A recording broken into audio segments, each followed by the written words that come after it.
to join the Fever and just what's special about this opportunity for you? Yeah, I mean, obviously I'm really excited. I had some stint there at Golden State and it was a great time. So yeah, went over, played with Australia, won a gold there, and that was great. So just to be back in the W and have another crack is really exciting. Really grateful for this opportunity here with the Fever and just excited. Just a few weeks ago, she lit them up with dagger threes, clutch shots that left the crowd stunned. And now, the Indiana Fever are calling her phone from halfway across the globe. Caitlin Clark is out. Their title hopes are dangling by a thread. And from the other side of the planet, Chloe Bibby just got the call of her life. But don't get it twisted, this wasn't some panic move to plug a hole. This was a high-stakes gamble, a strategic play to fix something deeper, a flaw that's been holding the Fever back all season long. Brianna Turner is over there collecting dust.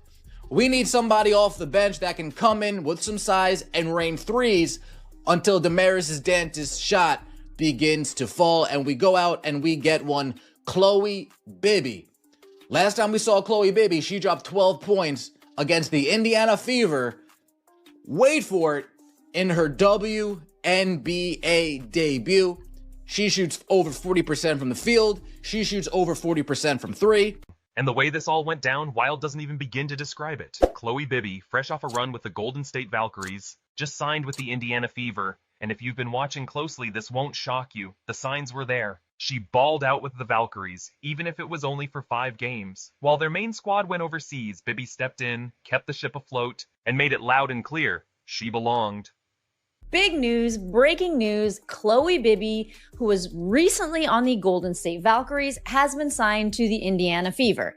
This is not a huge surprise to me. I have mentioned it in multiple videos. She was doing really well with the Valkyries. I think she was only with them for about 5 games, while a lot of their players went over to Eurobasket. But her story doesn't start in Indianapolis. It begins thousands of miles away, in a hotel room in China. That's where Chloe was, living the grind of international hoops, when the call came in. The kind of call that flips your whole world. The first thing that comes to mind when you hear Chloe Bibby? Shooter. And not just any shooter, an assassin from deep. Valkyries fans saw it. She was lights out. 42% from 3? That's elite in any league. She didn't just stretch the floor, she pulled it apart. There were a lot of fans where the Fever are too slow. They want to play slow it down, grind it out basketball. Doesn't seem that way. Doesn't seem that way by the player they just signed and the messaging that is going across there. So that has to be reassuring for a lot of the fans. And Chloe Bibby seems to have a good head on her shoulders, a good attitude, and a good approach. So here we are. Bibby's now with the Fever. Is she a long-term piece? We'll see. But on paper, she's exactly what this roster's been begging for. A stretch 4, a weapon from the arc. And they didn't just stumble into this signing, they lived it. She gave them the blueprint in real time. See, weeks before she got the call, Chloe Bibby unknowingly auditioned for Indiana. She stepped onto the court wearing a different jersey and cooked the very team that would soon recruit her. But I remember specifically her shooting. She was shooting that thing, man. She was stretching the floor, and the Indiana Fever needs that. They need somebody that can help stretch that floor, make it more dangerous at that perimeter, make the defense respect that perimeter just as much as they respect the paint presence, right? So she can help with that. In just 24 minutes, she dropped 12 points. But it wasn't just the stat line. It was the confidence, the poise, the calm under pressure. She was the answer. And they didn't even know they were being asked the question. The Fever were getting exposed. Every team knew their weakness. They'd pack the paint, crowd Aaliyah Boston, and dare them to beat them from the perimeter. But Bibby, she makes defenses pay. You have to guard her. You can't cheat off her. That kind of threat unlocks everything. It's Chloe Bibby, the newest member of the Indiana Fever. You know, her fit and whether she's a long-term fit for the Fever remains to be seen. But on the surface, on paper, it makes a lot of sense. Because this is a team that has been in dire need of, in my opinion, of a stretch 4.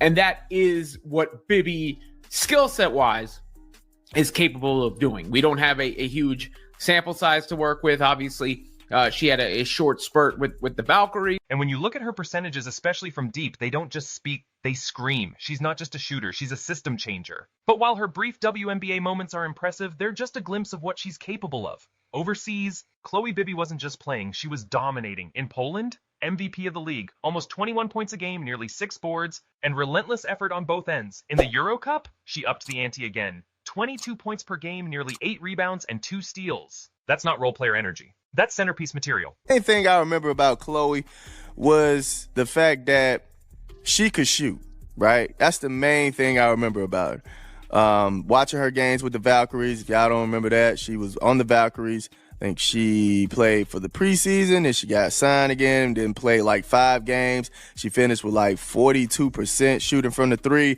So she could hit, man. She could really hit. She's been carrying teams silently away from the American spotlight, grinding in foreign gyms, building a resume no one here was reading until now. So when Indiana called, she didn't hesitate. No time to fly back to Australia. No moment to catch her breath. She packed a bag in China and got on the first flight back to the States. Jet lag, exhaustion, none of it mattered. This was the moment she had been chasing her entire life, and she wasn't going to miss it. Well, yeah, I was already in, so I went from San Francisco to China, and so then I didn't really get to go back to Australia. So just from China, I was like, well, I already have some stuff back, so then just come back over here, back to America. So yeah, it was good. It all happened pretty fast, but as I said, super grateful for the opportunity. Does it still feel chaotic now that you've been with the team for a day, or do you feel like a little bit settled now? I feel a little bit settled. I have had a lot of sleep, which is great, so I think I've got over the jet lag a little bit, so feeling good. You had the chance to go and play against this Fever team. Yeah. What kind of your impressions then, and how do you feel like you can fit into what they do are? Yeah, for sure. Obviously, really physical team, tough, fast-paced, and I like that fast, style, so I think that suits me a lot. She landed, barely slept, and showed up to camp ready. No excuses, no time to settle, just hoop. And if you think this is just a 7-day contract story, you're missing the big picture. The Fever didn't just need another player, they needed her. Someone who could stretch the floor, keep defenses honest, and give Caitlin Clark and Aaliyah Boston the breathing room they've been missing all season. Clark's out, the offense is sputtering. And Brianna Turner, collecting dust on the bench. The rotations were off, the chemistry was shaky, Indiana needed a spark. And Chloe? She's fire in a bottle. Coach Stephanie White didn't waste time. She revealed the game plan almost immediately. They'd simplify the playbook. Keep it tight. Put Bibby in the middle of the floor and let her do what she does best. No need for overthinking. Just stretch the floor and shoot the lights out. That's not just coaching, it's clarity. A coach who knows exactly what her team is missing and goes out and finds it. And if you still think this was all about timing and injuries, think again. This was brewing for a while. After her Valkyrie stint ended, people kept asking, why hasn't anyone picked her up?